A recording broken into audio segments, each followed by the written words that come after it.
नमस्कार दोस्तों, घरेलू टोटके चैनल में आपका स्वागत है। दोस्तों, छठ महापर्व की ढेर सारी शुभकामनाएं। दोस्तों, छठ पूजा कार्तिक माह के शुक्ल पक्ष की षष्ठी तिथि को मनाई जाती है। छठ पूजा का 4 दिनों तक यह पर्व चलता है। यह पर्व चतुर्थी तिथि से सप्तमी तिथि तक चलती है। इस व्रत में माता षष्ठी की पूजा की जाती है। वेदों के अनुसार भगवान सूर्य देव की पत्नी उषा की पूजा इस दिन की जाती है।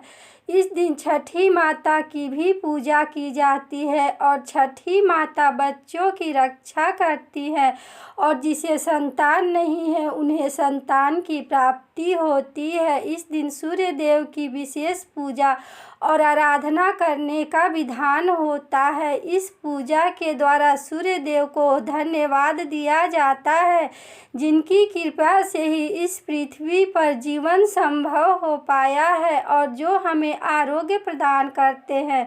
भगवान सूर्य देव ही एकमात्र ऐसे देव हैं जिन्हें हम प्रत्यक्ष देखते हैं।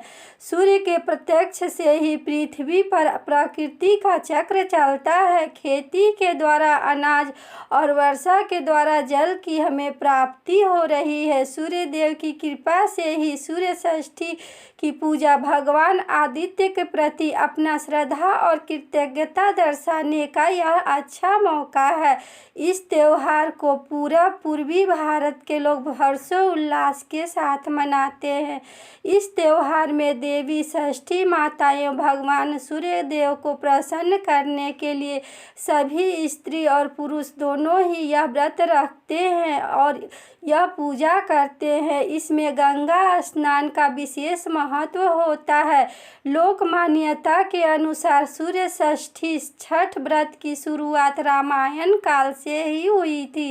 इस व्रत को माता सीता जब वनवास से अयोध्या वापस आई थी तो उन्होंने यह व्रत को किया था, जिनके द्वारा उन्हें लव और कुछ 2 संतानों की प्राप्ति हुई थी। दोस्तों, इस दिन षष्ठी देवी की कथा सुनने से आपको पुण्य फल की प्राप्ति होगी और इस व्रत का लाभ आप उठा सकते हैं।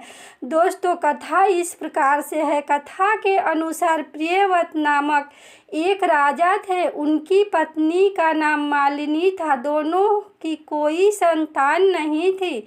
इस बात से राजा और उसकी रानी बहुत दुखी रहते थे।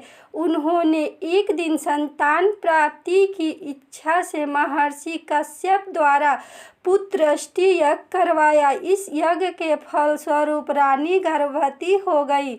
9 महीने बाद संतान सुख प्राप्त करने का जब समय आया तो रानी को मरा हुआ पुत्र प्राप्त हुआ। इस बात का पता चलने पर राजा को बहुत दुख हुआ और संतान शोक में वह आत्महत्या करने का मन बना लिए। लेकिन जैसे ही राजा ने आत्महत्या करने की कोशिश की, उनके सामने एक सुंदर देवी प्रकट हो गई। देवी ने राजा को कहा कि मैं षष्ठी देवी हूँ और मैं लोगों को पुत्र सौभाग्य प्रदान करती हूँ। इसके अलावा जो भी सच्चे भक्ति भाव से मेरी पूजा आराधना करता है, मैं उसके सभी प्रकार के मनोरथ को पूर्ण कर देती हूँ। यदि तुम मेरी पूजा करोगे तो मैं तुम्हारे पुत्र रत्न प्राप्त करूँगी। देवी की बातों से प्रभावित होकर राजा ने उनकी आज्ञा का पालन करते हुए कार्तिक मास की शुक्ल षष्ठी तिथि के दिन राजा और रानी ने दोनों ही इस महाव्रत को पूरे विधि विधान के अनुसार किया। फलस्वरूप उन्हें एक सुंदर पुत्र की प्राप्ति हुई। तभी से माना जाता है कि यह छठ का महापर्व मनाया जाने लगा। दोस्तों, छठ व्रत के संदर्भ में एक अन्य कथा के अनुसार जब पांडव अपना सारा राजपाट जुए में हार गए थे, तब द्रौपदी और कुंती ने इस महाव्रत को किया था। इस व्रत के प्रभाव से उनकी सारी मनोकामनाएं पूर्ण हुई तथा तथा पांडवों को भी सारा राजपाट वापस मिल गया। दोस्तों, इस कथा को जो भक्ति भाव से एक बार भी सुन लेता है, छठी मैया उस पर सदा अपनी कृपा बरसाती है। दोस्तों, आशा ही नहीं पूर्ण विश्वास है कि यह वीडियो आपको बहुत पसंद आई होगी। दोस्तों, इस वीडियो को लाइक करें, शेयर करें और इस चैनल को सब्सक्राइब करें। धन्यवाद।